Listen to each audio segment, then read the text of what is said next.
Bloomberg Audio Studios. Podcasts, radio, news. I'm Caroline Hepker, and this is Here's Why, where we take one news story and explain it in just a few minutes with our experts here at Bloomberg. In 1989, the Berlin Wall fell and the US became the world's only military superpower. NATO, the alliance that was founded 40 years earlier on a pact of mutual defence, had effectively achieved its aim. But now that same alliance faces a new threat from its old adversary and possibly another one from its largest member.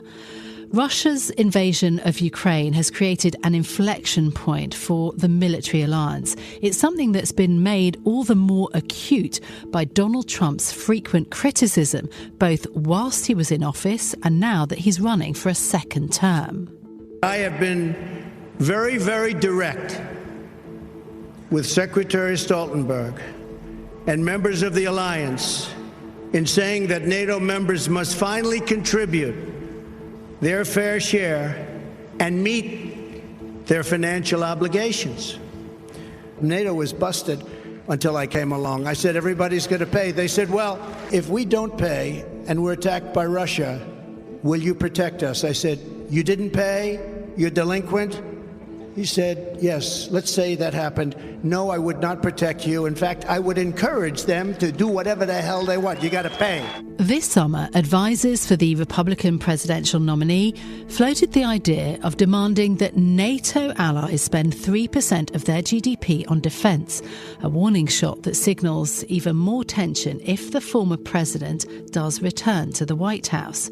So here's why Europe is unprepared to defend itself and why it may need to. Joining me now to discuss is Bloomberg's executive editor, Flavia Krause-Jackson, who oversees our EMEA and Latin America economics and government coverage. Flavia, thank you so much. How much of a concern is it in Europe that a Trump administration could pull the US back from its NATO commitment? Short answer is extreme worry. And I think, is Europe able to defend itself? Actually, we can't. There's been chronic underfunding on the defense spending. And you can argue that Trump, with his sort of outlandish talk, has actually given Europe the proverbial kick up the bottom that it needed. And, even when you look at someone like Jens Stoltenberg, the outgoing NATO Secretary General, sort of essentially acknowledges that much. And Rutte, who was a former Dutch Prime Minister who's now incoming, known as a Trump whisperer, has essentially been saying, listen, he's been saying the quiet part out loud, folks. We really need to be able to do it. I mean, the problem, of course, is having diagnosed the problem, how do you fix it? Because the essential problem here is that you have 21st century wars with 20th century kit. And there wasn't really an understanding of where the conflict would be. Like hindsight being 2020, we all remember President Macron saying that NATO was brain dead. We also remember NATO essentially kind of putting its focus more in the Middle East with Syria. So sort of it didn't almost see coming the conflict in Ukraine, even though the writing was kind of on the wall in terms of Russian expansionism, right? 2008 Georgia, 2014 annexation of Crimea, 2022 sending the jets to Syria. So there's a question of why NATO hadn't pivoted in the way it should have. And even to me, a non-defence expert, I can see from the data, how few planes, how few ships, the comparison between Europe, the US and other countries, China, for example, it is starkly illustrated. How big is Europe's fighting force? Does it have the capability then to act without US backing? The other big question. It simply can't, right? I mean, and you're sort of scraping the barrel. Right now, 23 out of the 32 members are hitting the 2% target. even if they were to up this to 3.5, it still wouldn't be enough. You can't conjure an army out of nothing. And it's not just about the numbers. It's also about the quality of the kit, the training. If it's been basically left to gather rust, you're now in a situation where you've got the Czech initiative, you're having to revive old Slovak factories. In the meantime, you have Putin who's turned his economy into a war economy, pumping the money. So Europe simply isn't able to keep up with that. And the most important point is US willing to keep its commitment, because as we well know, there could be a change of guard.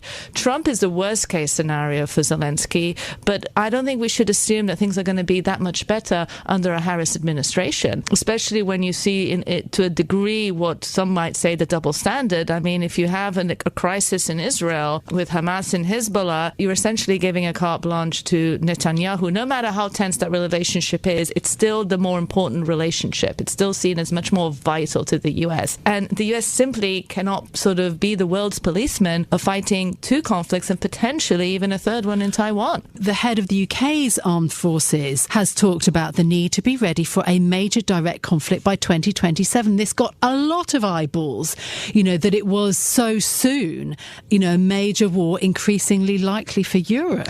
Yeah, absolutely. 2027 is the sort of the date that everyone has in mind in terms of when potentially China decides that's when it's going to go for it, right? So that date is sort of out there in the ether. But, there was also the words of General Sir Patrick earlier this summer that kind of revived the question about UK conscription, right? If you think back, yes. It was in the Great Wars that there was a conscription. And some of his words were slightly misinterpreted, but he essentially reintroduced the topic of how fit is the UK, especially sort of post-Brexit, right? You have France, it's a nuclear power. You have the UK, you have Germany for all sorts of reasons that we know well is an economic power, but not a military one, in spite of having committed 100 billion. That's a very long-term concept. So when you're looking at the numbers, what could France and the UK conjure between themselves in terms of men?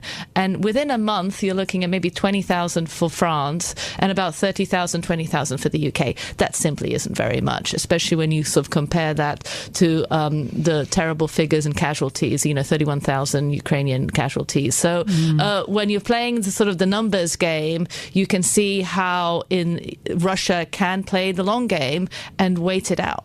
That was, of course, General Sir Patrick Sanders who made that comment around conscription in the UK. And you only have to look at the newspaper coverage at the time of those comments to understand the gap between public understanding and this kind of reporting and what the military and what the defence industry is kind of thinking about. My thanks to Bloomberg's executive editor, Flavia Krause-Jackson, for joining us. For more explanations like this one from our team of 2,700 journalists and analysts around the world, search for Quick Take on the Bloomberg website and the Bloomberg Business app. I'm Caroline Hepker. This is Here's Why, and we'll be back next week with more. Thanks for listening.